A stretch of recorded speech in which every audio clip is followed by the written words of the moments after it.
Hey, what's going on, everyone? This is Mitch. Good Sunday morning to you all. Hope you guys are waking up and feeling good out there this morning and having a wonderful start to your day and a great weekend out there so far. Here to break down the latest on what's going to happen weather-wise across the entire lower 48 for your Sunday. The big weather topic today is going to be a widespread, strong to severe storm risk across the entire eastern U.S. I mean, I'm talking about from folks from the deep south to the southeast to the mid-Atlantic to the northeast. All you folks run at least a risk of strong to severe storms. So we'll speak on that. We'll zoom into individual areas or run a little bit of a higher risk of that strong to severe thunderstorm risk. So we'll talk about that. Then we'll talk about everybody else, as there is a risk of strong storms across like the Rockies too and the high plains. So we'll speak on that, get you guys covered and ready to go for later on this afternoon to this evening when these storms do get going. After we do that, we will talk about the air mass that will follow this trough digging down with this cold front associated with it. Folks, this air mass is pretty impressive. You know, if you're thinking you're going to get temperatures like in the low 50s and upper 40s all the way down to like Alabama, Mississippi, Georgia, South Carolina, go on and erase that thought process from your head. This is nothing like that. I mean, we are still in August, folks, like mid to late August, but this is going to be pretty impressive. I do think some areas, some of these southern cities, especially out in the country areas of some of these southern states, southeastern states, can get into the 50s with this air mass. And I don't think it's impressive because of how chilly we can get. What's the most impressive about this air mass to me is the longevity of it. It is going to stick around all work week long, and in fact could linger a little bit into the weekend for certain areas across the southeast. We are going to speak about the Ohio Valley, the northeast with this air mass too. Not going to leave you guys hanging. But of course, it's a little bit more impressive for our folks to the south this time of the year, being in August. So we'll talk on that, kind of get you guys a little bit excited if you're a big fall weather fan, waiting for that first to fall cold front. Now, we know this is false fall. We know this is not going to stick around. I don't think I have to tell that to anybody. We all know that, but it is still nice. It's just a sign of things to come as we're trying to break the back of summer, if you will. So we will give you an update on the tropics after that at the very end of the video. Timestamps will be up throughout the entire video for you folks to take advantage of. So with that being said, if you guys have not subscribed, certainly consider doing that. Like the video if you like, and if anybody has anything that I can pray about or pray over, please put those in the comments below. Let's get going this morning. So this is the radar loop. We got some energy cruising over areas of South Dakota, especially Nebraska. In fact, some of these storms are strong to severe. We have a severe thunderstorm warning in northern Nebraska. We got some leftover energy from yesterday afternoon, evening storms throughout the overnight. It's lingering into this morning, north of Seattle, so the Pacific Northwest dealing with some of those showers. We do have a big blob, if you will, of rain surging through the heart of Arizona right now. And we do have some tropical moisture down here, especially in the Florida Keys. In the actual peninsula of Florida, not so much, but you got to get all the way down to the Florida Keys where you start to see some of that tropical moisture. On and off showers kind of pivoting through the southeastern mid-Atlantic area. But once you get up into like southern Ontario, Quebec, and just the northeast in general, we're just getting on and off showers, even some rumbles of thunder out there. We had some nasty weather in southern Ontario yesterday where I think we had a couple tornadoes. You guys let me know what you saw. I saw some damage. Some folks on social media that I follow in the southern Ontario area, showed some really bad storms up in that area yesterday. I believe it was southern Ontario. Correct me if I'm wrong if anybody's listening from that area. But anyways, we got a lot of energy up here associated with the actual upper trough, upper lobe spinning around here with this trough that's going to begin to amplify across the eastern U.S., bringing an incredible air mass over the next several days across the eastern U.S. So that's what's going on right now as far as watches, warnings, advisories. Flood watches are up in the green counties in New Jersey, New York, PA, Maryland, a couple counties in northern VA, like one or two counties in northern Delaware. So we could get a lot of rain. We are already getting some rain in this area today. Could get some more throughout the morning, afternoon, evening. Flood watches remain in effect for areas of Washington State. And of course, as far as alerts, I would say the big storyline right now is all the heat advisories and excessive heat warnings across the southern plains, the south central U.S., the Mississippi Valley, and areas of the deep south. And you can actually see, we're going to draw on this a little bit more with this deeper into the video, but you can see where the trough is digging down right into here, and everybody on this side of the trough, which has a cold front associated with it, separating very hot and humid air with cooler, drier air, is heating on up, and unfortunately that's going to be you folks in this area right in here. You guys are going to get very hot today. Hopefully this cold front can progress a little bit to the southwest so you guys can get a little bit of that nice air mass. But that's watches, warnings, advisories, excessive rainfall outlook. Not expecting a huge flooding risk today, but there is a slight risk up for areas of the mid-Atlantic, the Delmarva, up into the northeast, all the way up the I-95 corridor, like New York City, Binghamton, Scranton, New Jersey. Almost the entire state of New Jersey has a slight risk, which means you have a 15% risk of flash flood guidance being exceeded within 25 miles of any given location. Now, you look at the Storm Prediction Center outlook. This is a pretty huge, very long, spread out slight risk. In the yellow, that is the slight risk. Level 2 out of 5 risk of strong to severe storms. In the dark green, that's a level 1 out of 5. That light green is a general risk of thunderstorms, so not as high as of a chance for strong to severe storms in that area. But you can see what the trough is digging down. Look how it's digging down right into here. And then everybody on the southern, or in this case, the western side of this boundary, in this case, the eastern side of this boundary, will have an atmosphere that gets primed today for strong to severe storms. Everybody in this area, it's going to be pretty chill. Now, don't get me wrong, you can get some thunderstorms across the Ohio Valley today, but they're just going to be kind of generated off the actual upper low spinning around here embedded in this trough.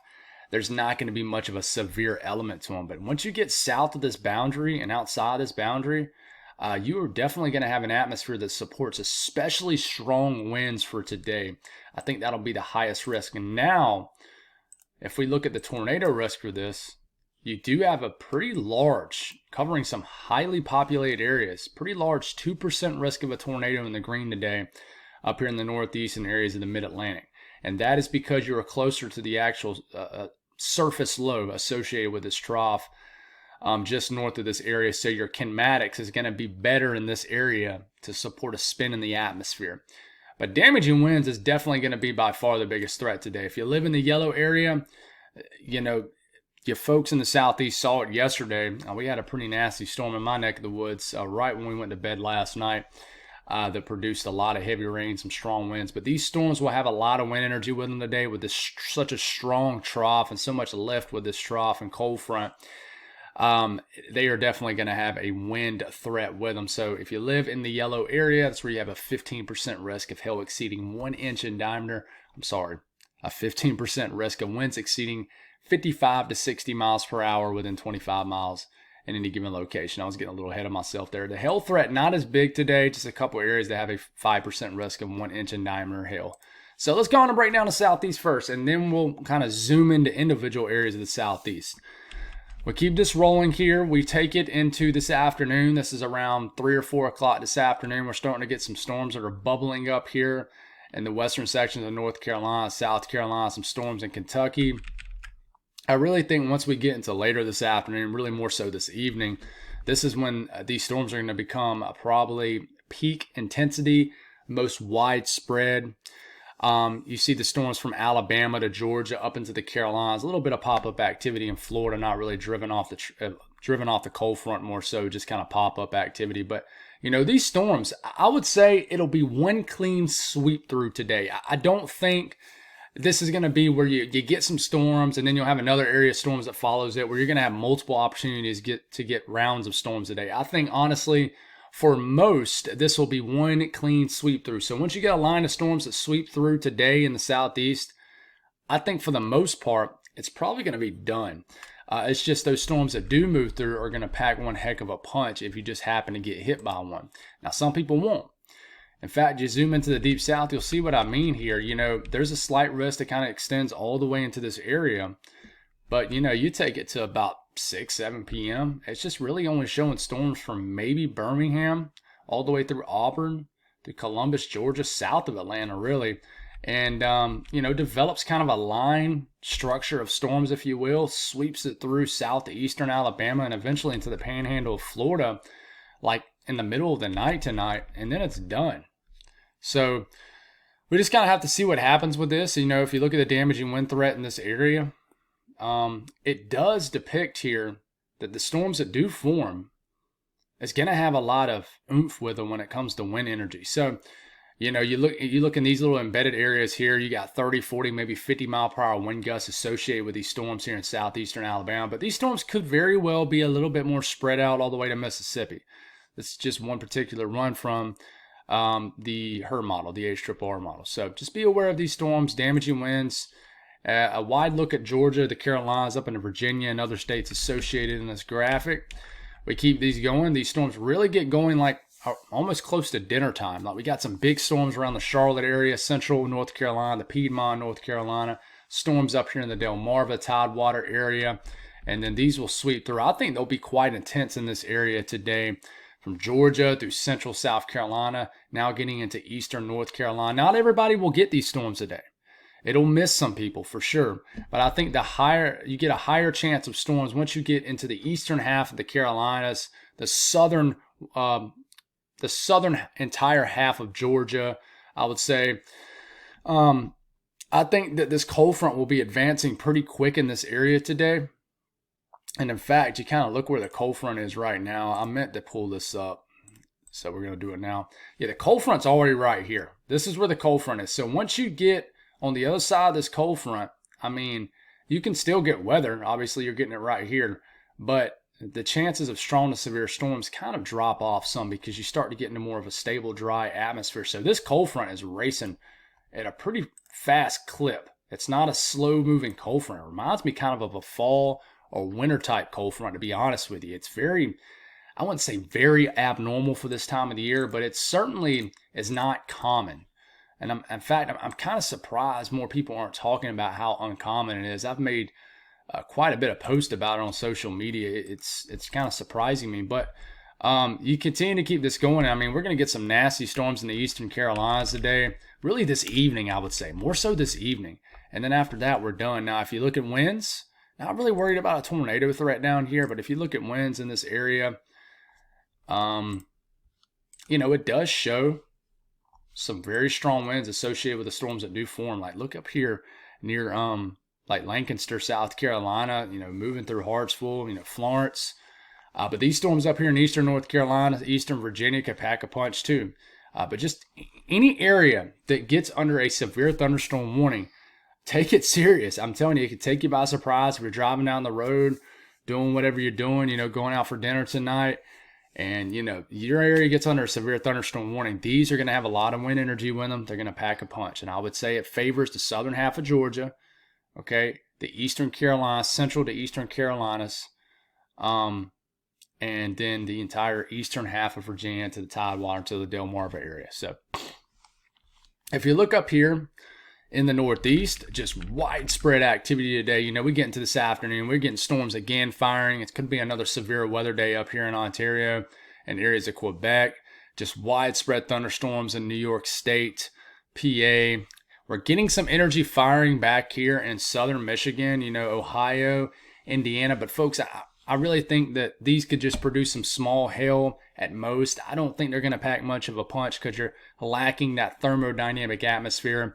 But once you get into the Northeast and the Mid-Atlantic especially, it's a different story. You definitely got enough juice in the atmosphere, and you definitely got enough push in the atmosphere kinematic-wise, wind energy-wise is what I mean, to even promote a little bit of a tornado threat throughout the Mid-Atlantic. Like this is around 7 to 8 p.m. in the Mid-Atlantic. A lot of storm activity rumbling through, and then it dissipates with the loss of daytime heating getting into the overnight. But just a closer look at this area. Look at these storms. Now, this is an area of the country where you could get multiple rounds. Southeast, a little bit different. Mid-Atlantic, Northeast, multiple rounds. For example, this is around 4 to 5 p.m. You got storms moving, through the eastern half of PA, but you still got a lot of storms back here in the western half of PA. We get some big storms in the Tidewater, some big storms in southern New Jersey.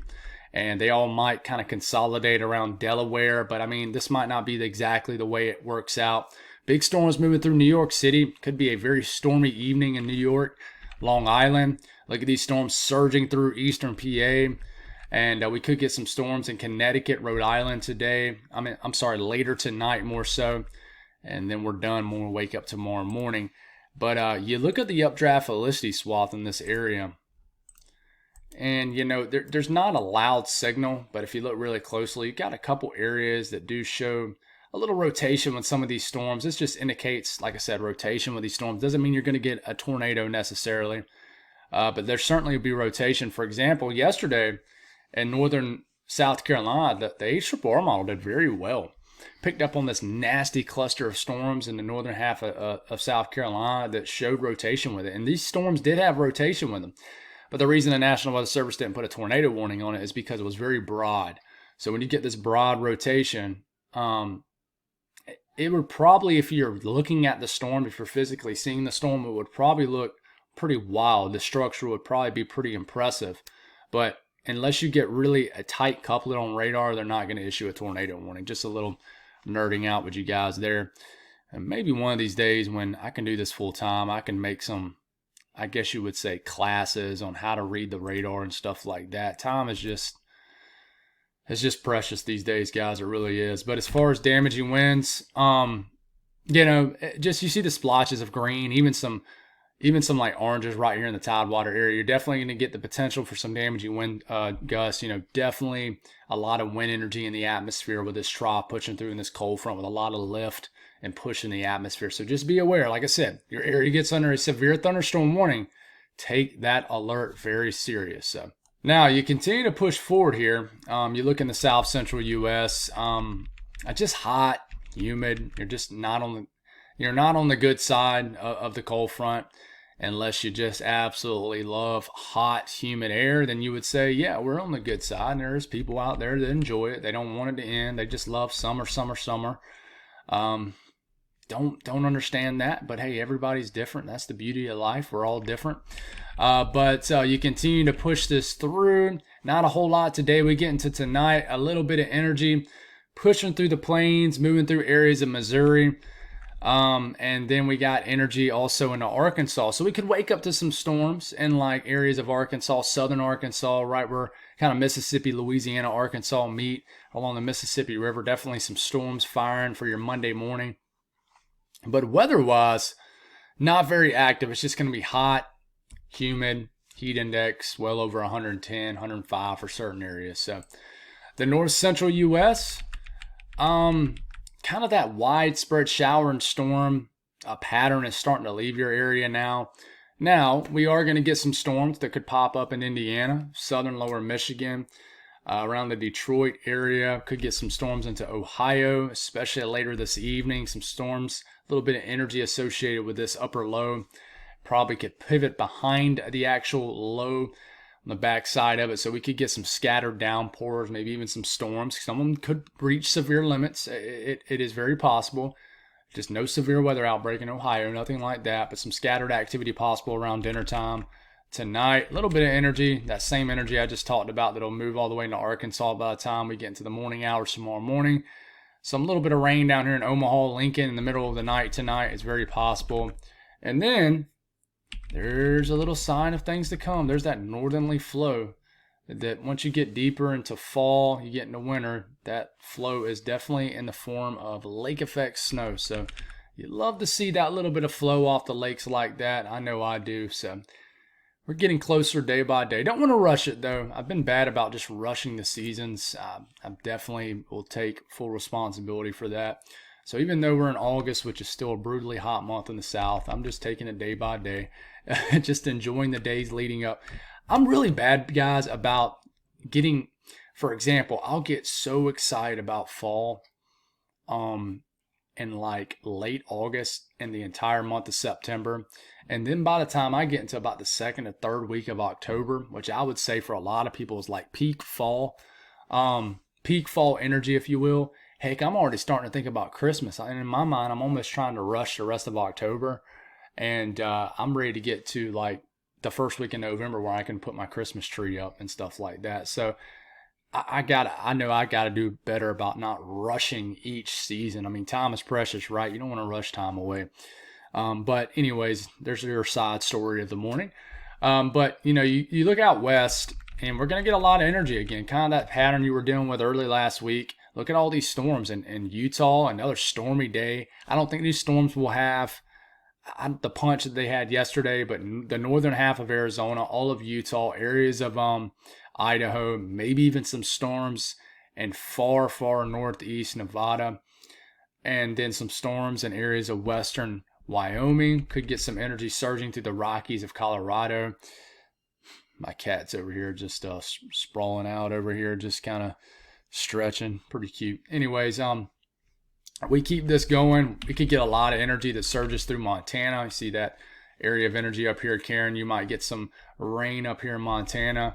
And then, we get into tomorrow morning and things calm down. So right here in the central area of the Rockies, if you live in these states, definitely a shot at some strong to severe storms or just some showers and storms today for sure. So temperatures.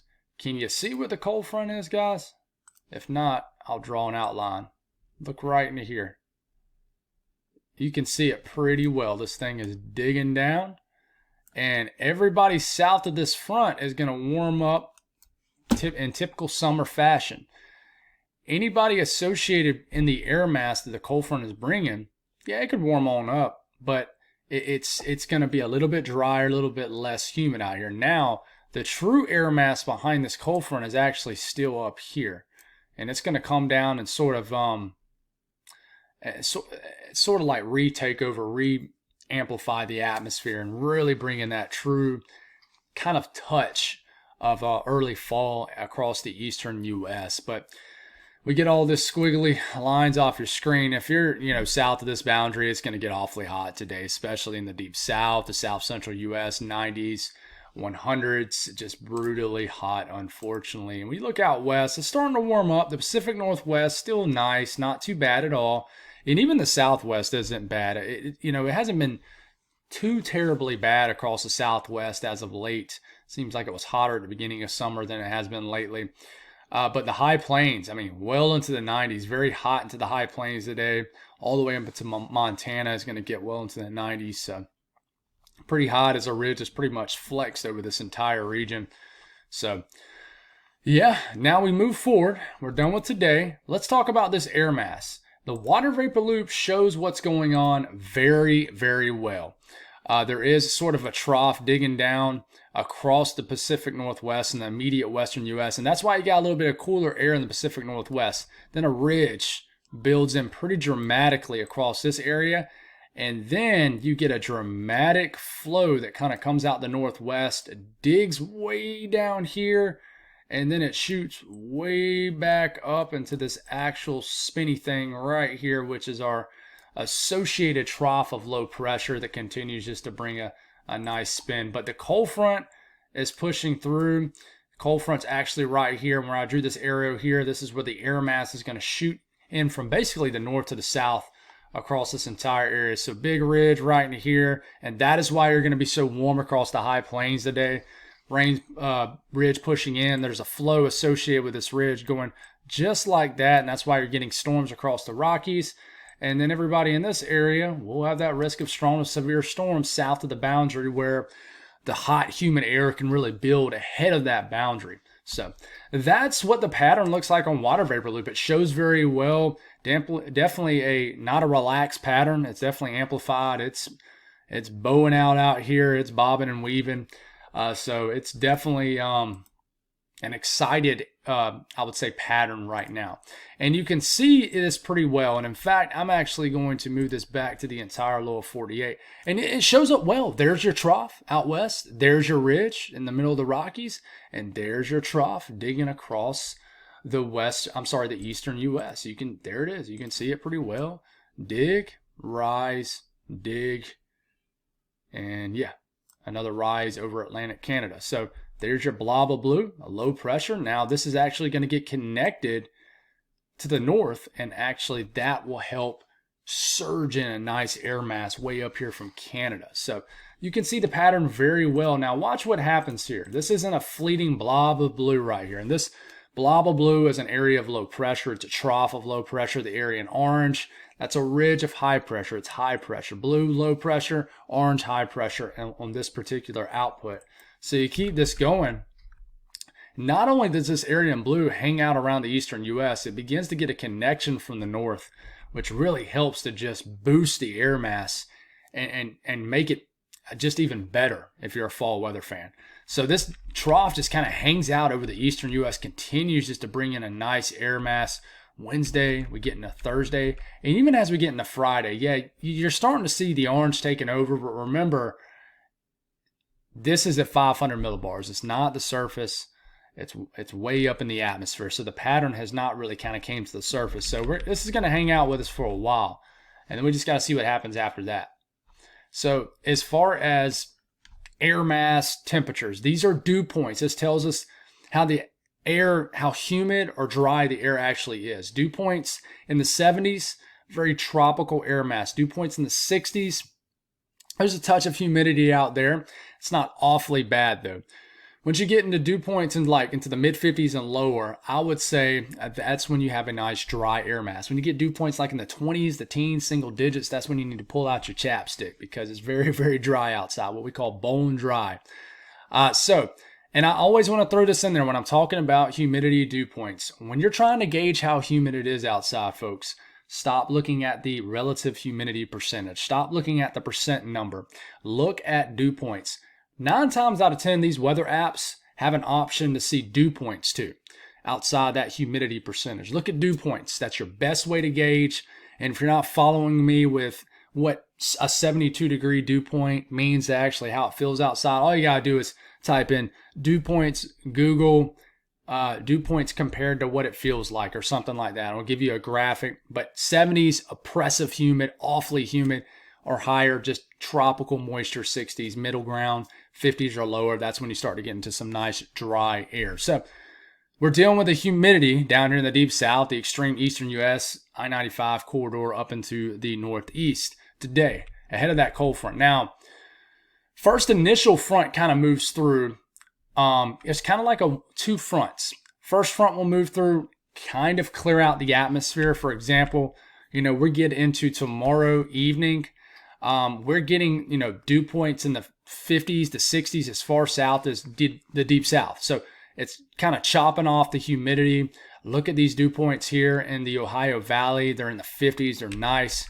And then the atmosphere just really just clears it out even more for us. So we get into Tuesday midday. All of a sudden, we got dew points in the 40s, even some 30s. Okay, across the northeast, Ohio Valley. So the lower the dew point, the lower the dew point gets, the lower the actual air temperature can drop. Okay, if the dew point is only holding in the low 70s, your wet bulb temperature, your air temperature is only going to get into the low 70s. Okay, if you got dew points in the 50s and 40s, this actual air temperature can drop maybe that low, depending on other influences in the atmosphere. So, we're getting into Wednesday. Look at this. This is nice, guys. I mean, this is like a true early fall air mass. I mean, it is beautiful. Wednesday morning, this is going to allow temperatures to get pretty cool. And this continues into Thursday, folks. It hangs around. Now Friday, it begins to lose some influence, and then the dry air, the moist air begins to take on over. But it's pretty impressive, folks. It really is, the longevity of this. It's going to last all work week long, clear all the way into the weekend. Now, this might be a little hard to see on your screen, but these are actual low temperatures predicted by the National Weather Service this week. So tomorrow morning, nothing too crazy. We do have some nice air up here in the Ohio Valley, the Midwest. 60s, 50s for lows, and we're getting some 60s as far south as the deep south. But then we get into Tuesday morning. Look at that. Man, you're going to walk outside Tuesday morning here in a couple mornings across the Ohio Valley and be like, wow, yeah, fall is getting closer. And even getting into the southeast, I mean, we're starting to get temperatures in the 60s. Nothing too crazy.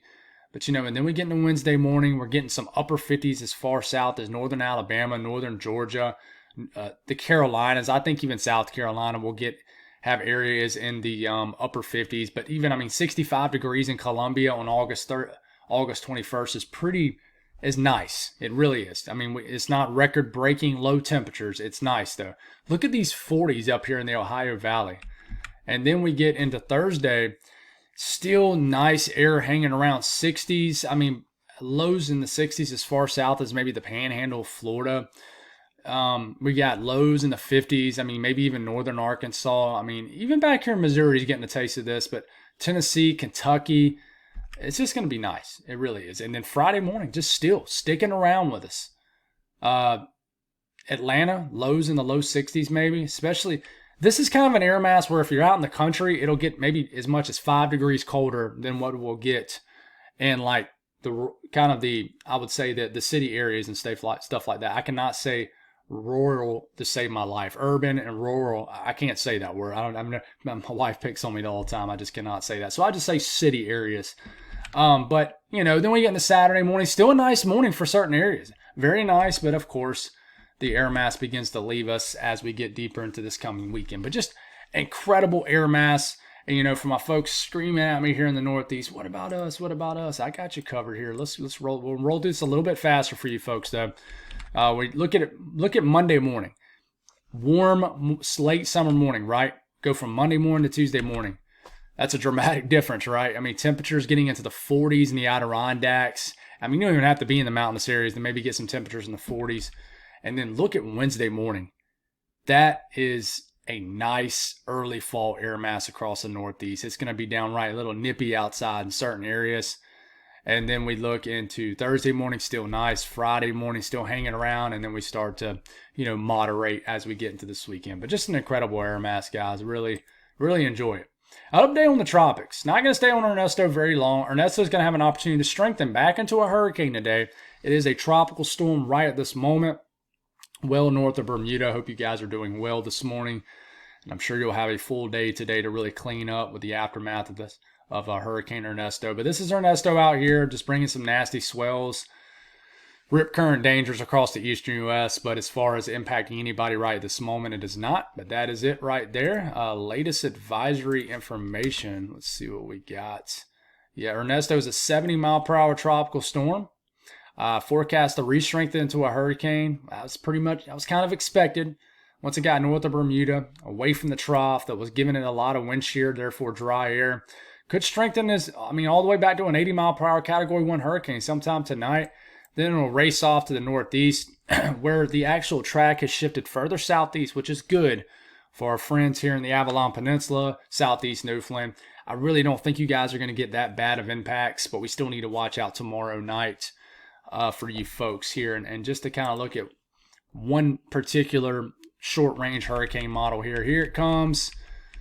There's the Avalon Peninsula right here, St. Joseph right up here, St. John's, I'm sorry. And all you get in the latest run, this is a big change from yesterday morning's video, is just some outer bands, some gusty winds. Not a huge deal. If we kind of compare this with maybe some other, it's kind of the same. You compare it with the H-Wharf model. H-Wharf model, it's a little bit closer, therefore would bring definitely more impacts to especially the southeastern portion of the Avalon Peninsula. So definitely be aware of a closer scenario. The closer this thing is to you guys, the more impacts it'll bring. Gusty winds for sure, but I think you guys are going to be okay. I really do, but definitely let me know what you're hearing and seeing up there as this storm makes it close past tomorrow night. But there it is, 70-mile-per-hour tropical storm Ernesto. Anything else out there in the tropics? Nope. There's nothing. There's absolutely nothing, guys. You're probably going to see stuff out there trying to, I don't want to use the word hype, but trying to talk up something, maybe something else coming. But folks, I'm going to keep it real here. At least over the next 7 days, I don't see anything. Now, I am going to talk about an area that I want to watch. I've been mentioning it on social media a good bit, but do I see any huge signal for anything in the tropics? No. So for all you people out there, saying, dude, what's up with this hurricane season? It was overhyped, over talked about, this, that, and the other. I wouldn't say it was overhyped. Folks, we're on August 18th. Most of our storms happen after this date. But I would agree with you in saying that we're only at the E name, and for this to actually meet what they're saying, the name storms they saying there was going to be, we definitely got to cover a lot of storms pretty fast. But remember, I think a month a lot of people forget about is October. October can be a wild month in hurricane season. Do not forget about October, folks. And of course, we don't want to forget about September. But I'm going to go over what I'm seeing. So I look at the latest European model. This is a 500 millibar Vort. So this is energy in the mid-levels of the atmosphere. It's a great way to show a tropical wave, because sometimes tropical waves are not going to show up on the precipitation output. So we start, later this week. I don't see anything. Nothing's really showing up. There's a couple little spinny boys down here. It's a little goofy weather terminology. Couple little spin ups down here, deep in latitude. But they don't really get going. Now, another little area I want to watch, you see here in the Gulf of Mexico, that is from our lingering trough that could dump some energy into the northern Gulf of Mexico and potentially spin up something. I'm telling you, I've been saying this for a while. I think the next area to watch is the Gulf of Mexico, because when you have a trough hang out across the eastern U.S. so long, south of that cold front, you still get shower and storm development. And depending on where the cold front stalls out, that shower and storm development can sneak into the Gulf this time of the year and develop into something. Now, this really isn't the time of the year in hurricane season where you get what we call homegrown activity, but we typically don't get cold fronts sagging this far south and stalling out in late August either. So it would be abnormal because we have an abnormal pattern in place across the eastern U.S.